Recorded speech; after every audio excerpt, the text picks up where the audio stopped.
The veneers are shaking. The crime stories are shaking. The cargo is shaking. Los Angeles is shaking. The presidential election is shaking. I don't know who's shaking, Lil Yachty or Caribou. The RICO charges are shaking, and as of today, music executive but also Rolling 60s founding member Big U has now been arrested along with 19 others in a RICO charge for ex-trafficking, racketeering, and first-degree unaliving. There's a lot to this story, and I've got some inside information from some people on Facebook that I follow that lived in California. Might know these people. Let's talk about it. Eugene Henley Jr. is a prominent record producer in California, but he is also a Crip and the founding father of the Rolling 60s, a segment of the Crips, okay? Because the actual founding father of the Crips is R.I.P. Tookie Williams, okay? Now, one part of all the crimes they're getting him on is about Las Vegas rapper named Rayshawn Williams. In the reports, he is named RW, and they are saying after making a diss track against Big U and Big U Enterprises, he was found in a ditch off of the interstate highway. And now Whack 100 is coming out and making comments and releasing phone calls with this rapper's mother, all against Big U. It's all tea that he's spilling all over the floor, causing Big U to also have to turn himself in today with a man named Brian Mihai, but also 19 others were caught. They had a big operation that they busted today called Operation Drawdown. Now they're saying that this is ex-trafficking involved, racketeering, obviously first degree unaliving, drugs, and it's all being hidden behind a music industry enterprise. You know, Big U has been running things for a long time now, and people are saying there's mafia-like crimes and that he might have had something to do with the unaliving of Nipsey Hussle. Now, if you know anything about Nipsey Hussle losing his life, he lost his life to a fellow Crip. A Crip came in and took his life, and I always thought it was weird that after that happened, that Crip was able to get legal backing, but it was like by the same person that was representing like R. Kelly, somebody that would take a lot of money to get as representing you. So I thought it was a government conspiracy, but if you tell me it's a big gang conspiracy, that makes a lot of sense as well. But there's someone on Facebook, I will not be giving his name, but I do know him personally, that came out and was spilling tea about his own Big U California experiences. Now, first of all, I know this person personally, and when I lived in California and lived in LA, they also lived in LA, so we would hang out sometimes. This is somebody that has money. So I know that he was able to get in them rooms with other men with money, so I don't think he's lying, but I'm going to say allegedly. Let us read the tea. Dang, Big U got indicted? F that man. N-word threatened me too. Let me tell y'all my Big U LA story. So I was looking out for my boy who was middlemaning this dispensary in Circa Apartments, downtown Los Angeles. I met the people, they were booming everything. Everything looked fine. Month or two down the line, 10 transactions later, place gets busted. Okay, had 20 pounds of gas, roughly 50K at the time, in there at all times. I get the call. It's the guy who runs it, calls me into a meeting, throws me half the money. Didn't make sense to pay if you got busted. So now I'm skeptical. Okay, a couple weeks go past, nothing.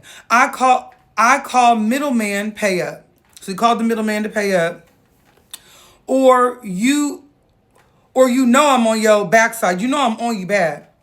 So somehow magically I ended up with the Addy. So I pop up.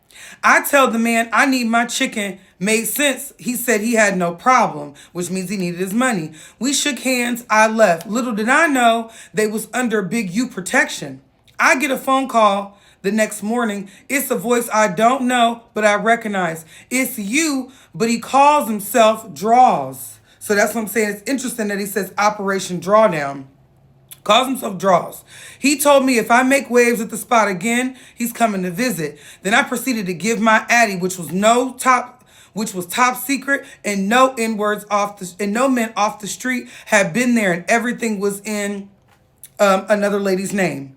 Dude had power and told me he's gonna pay me personally, pay him a visit personally, because I'm good business. Pay him personally because he's good business. He was really nice. He was a really nice extortionist. Man said, "Dirty, you can get your money in green or in red. Which one you want?" I said, "Green, of course." He said, "No." He said, "No cap, I chalked it. Not worth it. I'm eating." Which means he just said, forget the whole situation. 10 days co-pass, I get a call. "Dirty, come get your money and bring more." Man, so I took 10 because I don't really have a choice. Plus, he has my address and I want that 25K. So I go, but the bows in the car with a girl. And I had a low-key whip. I think I'm about to pass away going up. Do you know this N-word paid me and asked where the other pounds of weed were? That's what the bows is. I said downstairs, went and got him, and he cashed me out.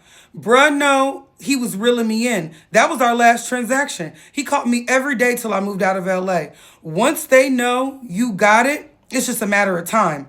If I knew it was a big youth spot, I would have... We got to read the rest of it. So he said he called me every day till I moved out of LA. Once they know you got it, it's just a matter of time.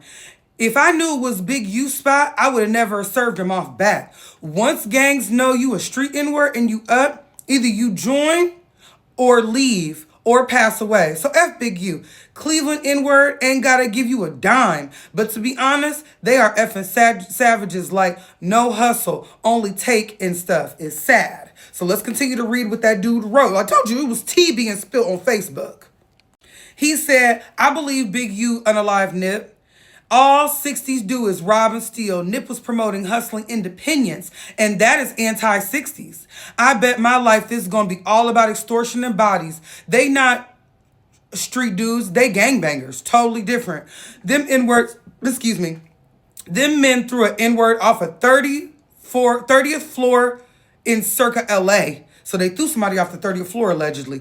Wild as F. Nip was changing the mindset of the 60s, and Big U didn't like it. That all he does, and Big U didn't like that. All he does is use the gang to fatten his wallet off extorting people, black people. Only street and industry people, though.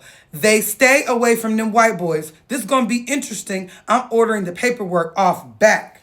So that's really, really deep. So that's saying a lot. You know what I mean? You take from that what you will.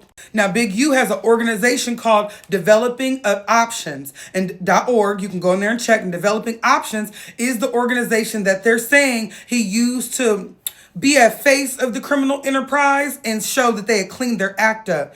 And it promotes kids in the community. They do ask for donations. When you read the description, it says it's a nonprofit that began in 2004. So it's been 20 years of this organization to give the youth of the 77th in Los Angeles, California, a choice beyond violence and crime and stuff like that, giving them education, resources, and sports and training and development. So he's, got a good thing going on one end that he should have delved into, doing bad on the back end, allegedly. So we wonder what's going to happen to Big U. We're going to keep up with this story, but it's all going to play out in court.